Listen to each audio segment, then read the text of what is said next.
আজ আমি আপনাকে যা বলতে যাচ্ছি সহজ কথায় তা আপনার পুরো জীবনের গতিপথ বদলে দিতে পারে। ক্রিকেটার বিরাট কোহলি নিজেও একই জিনিস অনুসরণ করেছিলেন এবং নিজেকে সম্পূর্ণরূপে পরিবর্তন করেছিলেন। ক্রিশ্চিয়ানো রোনালদো এবং শাহরুখ খানও একই জিনিস অনুসরণ করেন।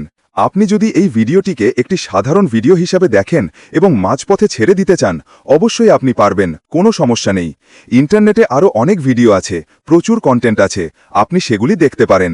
আর যদি সিরিয়াস হন তাহলে আসুন শুরু করা যাক। আপনার একটি নিয়মিত দিন কেমন যায়? ওয়েট, আমাকে অনুমান করতে দিন। আপনি সকালে ঘুম থেকে ওঠেন, আপনার ফোন তোলেন, হোয়াটসঅ্যাপ চেক করেন, ইনস্টাগ্রাম চেক করেন, তারপর টয়লেটে যান, গোসল করেন, পোশাক পরেন, প্রস্তুত হন, নাস্তা করেন এবং ঘর থেকে বেরিয়ে যান। তুমি প্রতিদিন একই পথে হাঁটো, একই কাজ করো, একই লোকের সাথে দেখা করো যারা তোমাকে একই অনুভূতি দেয়। কিছু লোককে এড়িয়ে চলো, অন্যদের সাথে বসো, কিছু কাজ করো, তারপর কাজ শেষ করো, একই পথে বাড়ি ফিরে যাও। তুমি রিল স্ক্রোল করো অথবা মুভি দেখো এবং ঘুমাতে যাও। তুমি কতদিন ধরে এই রুটিন অনুসরণ করে আসছো এবং আর কতদিন ধরে তুমি এটি অনুসরণ করবে? তোমার এই রুটিনটা একটা কম্পিউটার প্রোগ্রামের মতো কাজ করে, যেখানে তুমি নিজের ইচ্ছায় কিছু করো না, সব কিছু স্বয়ংক্রিয়ভাবে ঘটে। আর স্নায়ুবিজ্ঞানী ডক্টর জো ডিসপেনজার মতে ৩৫ বছর বয়সের মধ্যে আমরা যা তার ৯৫% হল আমাদের অবচেতন মন। এই অবচেতন প্রোগ্রামটি আমাদের বিশ্বাস, আচরণ, মনোভাব, আবেগগত প্রতিক্রিয়া এবং অবচেতন অভ্যাসের মিশ্রণ, যা আমাদের নির্দিষ্ট কিছু পদক্ষেপ নিতে বাধ্য করে। আর বাকি ৫% হল আমাদের সচেতন মন, যা বলে আমি নিজেকে পরিবর্তন করতে চাই, আমি সুস্থ থাকতে চাই, আমি ফিট থাকতে চাই, আমি এই নতুন স্কিল শিখতে চাই, আমি প্রতিদিন কঠোর পরিশ্রম করতে চাই, আমি সুখী হতে চাই, আমি মুক্ত থাকতে চাই। প্রতিদিন আমরা এই ৫% সচেতন মন দিয়ে ৯৫% অবচেতন প্রোগ্রামের সাথে লড়াই করার চেষ্টা করি এবং হেরে যাই। এই কারণেই আমরা প্রতিদিন নিজেদের বলি আমি আগামীকাল সোমবার অথবা এই নির্দিষ্ট তারিখে সবকিছু পরিবর্তন করব, কিন্তু কিছুই পরিবর্তন হয় না। সুতরাং প্রথমত স্বীকার করুন যে আপনি যে যুদ্ধে লড়ছেন তাতে আপনার হেরে যাওয়ার ভাগ্য রয়েছে। তুমি তোমার অবচেতন মনের বিরুদ্ধে জিততে পারবে না। তাহলে আমাদের কি হাল ছেড়ে দেওয়া উচিত এবং এই মাঝারি জীবনযাপন চালিয়ে যাওয়া উচিত? না। তাহলে সমাধান কি? এর একটাই সমাধান। যখন শত্রু তোমার চেয়ে বেশি শক্তিশালী এবং তুমি নিশ্চিতভাবে হেরে যাবে, তখন তোমার তাদের সাথে লড়াই করা উচিত নয়। বরং যখন তুমি লড়াই বন্ধ করে দিবে, তখন কেউ হারবে না, কেউ জিতবেও পারে না।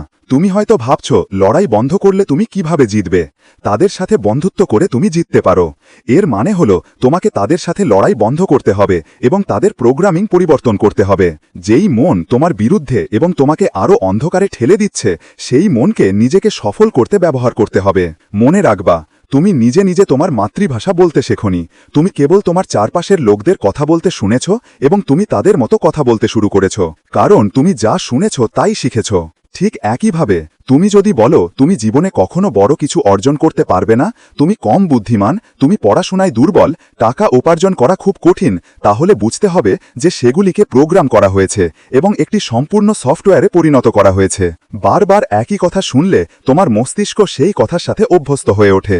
তোমার মস্তিষ্ক হাজার হাজার মিথ্যাকে সত্য বলে বিশ্বাস করে এবং তোমাকে সেই অনুযায়ী কাজ করতে বাধ্য করে।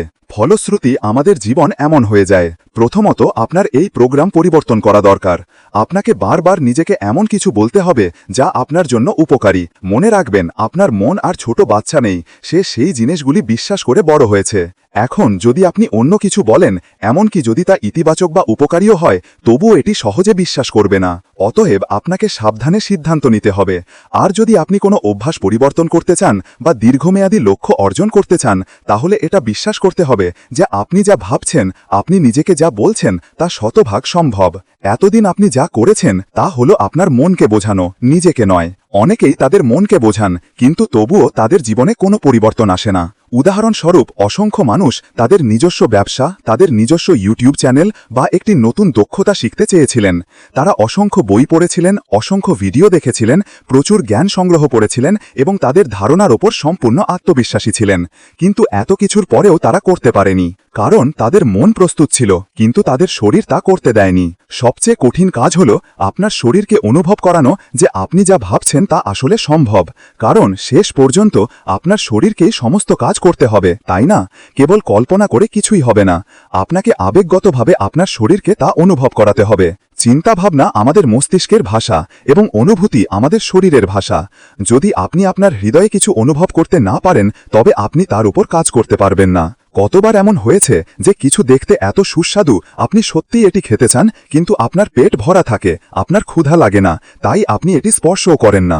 একইভাবে আপনার যা চান তার জন্য আপনার অবশ্যই ক্ষুধা থাকতে হবে, আপনার অবশ্যই তীব্র অনুভূতি থাকতে হবে।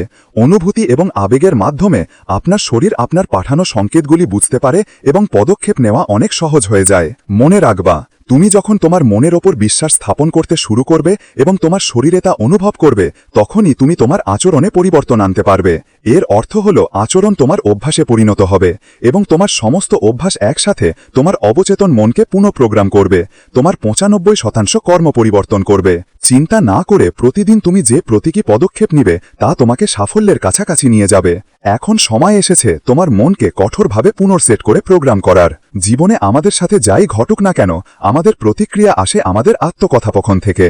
তুমি যদি বলো, আমি ব্যায়াম করতে পারি না, আমি পড়াশোনায় দুর্বল, আমি সকালে তাড়াতাড়ি উঠতে পারি না, আমার বসার ক্ষমতা কম, এই ধরনের জিনিস তোমার মনকে এমন কিছু করতে বাধ্য করবে যা এই বিশ্বাসগুলিকে আরও শক্তিশালী করবে।